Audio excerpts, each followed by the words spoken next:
Uma jornada de 40 dias para renovar a sua esperança. Quinta mensagem, consciência pesada. Vamos ler João capítulo 8, do primeiro versículo ao 11º. Vem comigo. Jesus, porém, foi para o Monte das Oliveiras. Ao amanhecer, ele apareceu novamente no templo, onde todo o povo se reuniu ao redor, e ele se assentou para ensiná-lo. Os mestres de leis e os fariseus trouxeram-lhe uma mulher surpreendida em adultério. Fizeram-na ficar de pé diante de todos e disseram a Jesus: Mestre, essa mulher foi surpreendida em ato de adultério. Na lei de Moisés, nos ordena apedrejar tais mulheres. E o Senhor, o que diz? Ele estava usando essa pergunta como uma armadilha, a fim de terem uma base para acusá-lo. Mas Jesus inclinou-se e começou a escrever no chão com um dedo. Visto que continuavam a interrogá-lo, e ele se levantou e lhe disse: Se algum de vocês estiver em pecado, seja o primeiro a atirar a pedra nela. Inclinou-se novamente e continuou escrevendo no chão. Os que me ouviram foram saindo, um de cada vez, começando pelo mais velho. Jesus ficou só, com a mulher em pé dele. Então Jesus pôs-se em pé e perguntou: Mulher, onde estão eles? Ninguém a condenou? Ninguém, Senhor, disse ela. Declarou Jesus: Eu também não a condeno. Agora vá e abandone a sua vida de pecado. Vamos ler também aqui, Romanos 2, do 12 ao 16. Logo eu venho falar do Gênesis 3, tá bom? Então vamos aqui, Romanos 2, do 12 ao 16. Todo aquele que pecar sem lei, a lei também perecerá. E todo aquele que pecar sobre a lei, pela lei será julgado. Porque não são os que ouvem a lei, e são os justos os olhos de Deus. Mas os que obedecem à lei, esses serão declarados justos. De fato, quando os gentios que não têm lei praticarem naturalmente o que ela ordena, torna-se a lei para si mesmo, embora não possuam leis, pois mostram que as exigências da lei estão gravadas em seu coração. Disso dão testemunho também a sua consciência e os pensamentos deles, ora acusando-os, ora defendendo-os. Isso tudo se verá no dia em que Deus julgar os segredos dos homens, mediante a Jesus Cristo, conforme o declara o Evangelho. Vamos agora lá em Gênesis 3. Começo da Bíblia, o primeiro livro, o livro da criação. E quando a gente chega no Gênesis 3, vai falar sobre o quê? O relato da queda, da serpente, da Eva.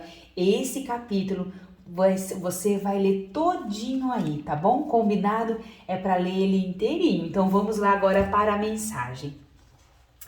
Pouca gente sabe, mas a primeira crise de consciência da história está registrada na Bíblia. O livro de Gênesis narra o caso de Adão e Eva após a queda. Tiveram um enorme remorso e desobedeceram a Deus e comeram o fruto do conhecimento do bem e do mal. Naquele momento, eles perderam a sua inocência e se deram conta da sua nudez. A vergonha e culpa o fizeram correr da presença de Deus, procurar folhas para se vestir e se esconder dele. Esse é um exemplo claro do que o pecado misturado com a culpa e remorso pode fazer conosco, afastar-se de quem mais poderia nos ajudar. A Bíblia nos conta também a respeito de um episódio muito conhecido nos evangelhos, em que algumas pessoas levaram a Jesus uma mulher pega no ato de adultério, que a gente acabou de ler. Após os pecados, que atire a primeira pedra, temos uma particularidade do que aconteceu em seguida, e eles ouviram isto sendo condenados por sua própria consciência. Saíram um a um, começando do mais velho até o último. Isso era a consciência deles dizendo que também eram pecadores e que não poderiam atirar a pedra. Assim também perceberam que não tinha como continuar julgando aquela mulher. A culpa, somando as suas consciências, obrigaram-se a afastar de Jesus. O curioso de tudo isso é que Cristo em nenhum momento disse que não apedrejava a mulher, e talvez tenha sido esse motivo implícito que os tenha feito pensar que havia mais pessoas ali que merecessem a mesma pena. Por outro lado, isso poderia ter terminado bem diferente se essas pessoas, em vez de terem sido movidas por suas consciências pesadas, tivessem dado ouvidos ao Espírito Santo. Ele é diferente da culpa e da vergonha que sentimos. Isso porque apenas saber que erramos não muda nada. Só o Espírito Santo é capaz de nos confrontar com a verdade, levar-nos ao nosso arrependimento genuíno e transformar o nosso coração. A culpa e as crises em nossa consciência decorrentes da vergonha não conseguem fazer isso. Infelizmente, vivemos o tempo do peso da consciência sem arrependimento.